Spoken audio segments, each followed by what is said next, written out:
Meu nome é Miriam, eu tenho 28 anos. Eu tenho um problema físico, que é diagnosticado como displasia epifisária múltipla. Pensa em um quebra-cabeça. Todos os ossos são como um quebra-cabeça. E os encaixes, as pecinhas, elas automaticamente são produzidas ou são criadas para terem um encaixe perfeito. Um problema que eu tenho é... Eu sempre digo que é como se fosse embaralhar o quebra-cabeça. Como se alguém tivesse pegado as pecinhas e jogado para cima. Então, a coluna ela não tem um encaixe de uma estrutura reta. Ela cresce, mas ela cresce de forma desordenada. A medicina ainda não encontrou uma cura para isso. Por conta disso, eu desenvolvi uma escoliose grave, que é quando a coluna entorta, forma um S. O normal de uma coluna reta é até 10 graus. Hoje eu tenho 120 graus de escoliose para o lado esquerdo e 80 para o lado direito. Eu nasci com esse problema, mas ele só se desenvolveu com 9 anos. Eu estava bem, eu sentia uma dor e aí eu parei de andar. É como se a eletricidade do meu corpo tivesse faltado a luz, então apagou. Aí minha mãe me levou para o hospital e eu passei 9 dias desacordada, porque eles não conseguiam descobrir o que eu tinha. Então os médicos afirmavam que era algo psicológico. Tive uma revolta muito grande. Eu não aceitava que tivesse acontecendo aquilo comigo, porque comigo. Então, a princípio, é um momento de raiva. Eu não acreditava que eu conseguiria conviver com um problema tão grave. Eu me via como um patinho feio mesmo. Uma pessoa corcunda de Notre Dame, que era torto, que não merecia ter nada. Então, é muito a sensação de como você mesmo se vê. Então, naquela época, diante do escuro, eu não conseguia ver nada. Então, quando você não vê nada, você se revolta. Porque eu não me via de nenhuma forma. E a forma que eu conseguia me ver, o pouco que eu conseguia me ver, era de uma forma escura, obscura, tenebrosa. A minha adolescência toda foi muito isolada. Então, eu passei dos 13 até os 18 sem contato com ninguém.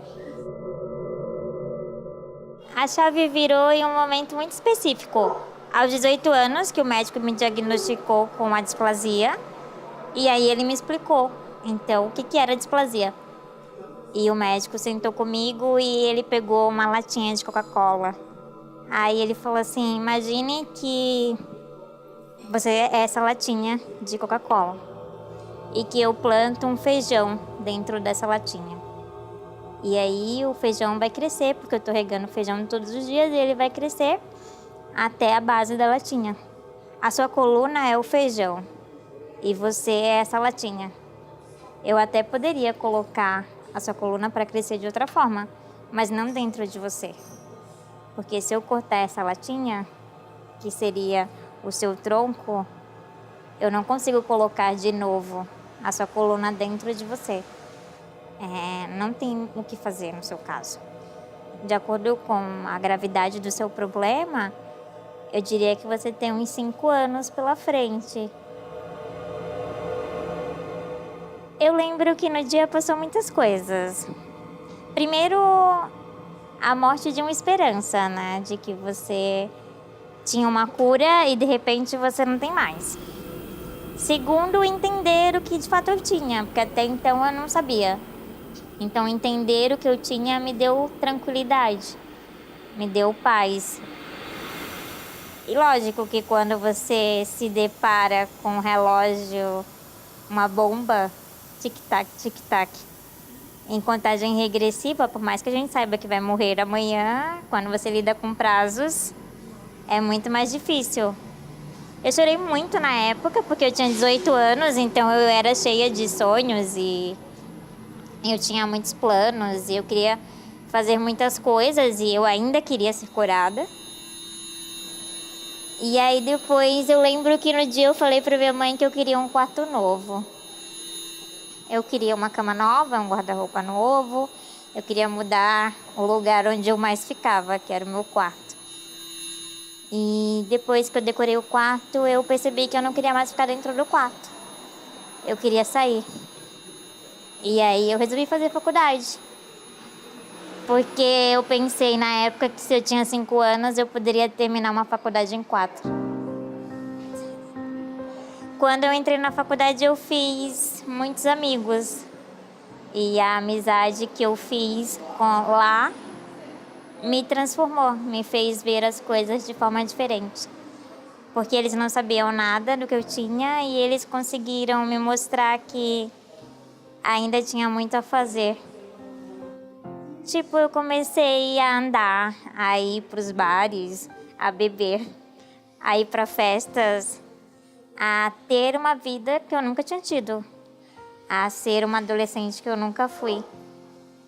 E aí eu percebi que eu tinha muita vontade de viver cada vez mais aquilo. Quando você tem uma doença, você se coloca muito nesse papel de eu sou doente. Assim que eu terminei de fazer a faculdade, eu fui no médico e o médico pegou todos os meus exames e ele falou que se ele olhasse os meus exames e não estivesse me vendo sentada na frente dele, ele não acreditaria que era da mesma pessoa. Porque pelos raios-x, o diagnóstico que ele daria era de uma pessoa que não conseguiria nem se sentar. E ele me perguntou na época se eu acreditava em milagres. E aí eu falei que acreditava um pouco, às vezes. E aí ele disse que eu era um milagre. Quando eu comecei a trabalhar, eu esqueci que eu estava doente, eu esqueci que a minha vida estava em contagem regressiva, então eu não lembrava mais. Eu parei de ir no médico, eu parei de fazer tratamento, eu já não fazia mais nada. Até porque eu pensava, se eu só tenho 4 anos, eu não quero passar 4 anos no hospital. Eu já passei a vida toda lá.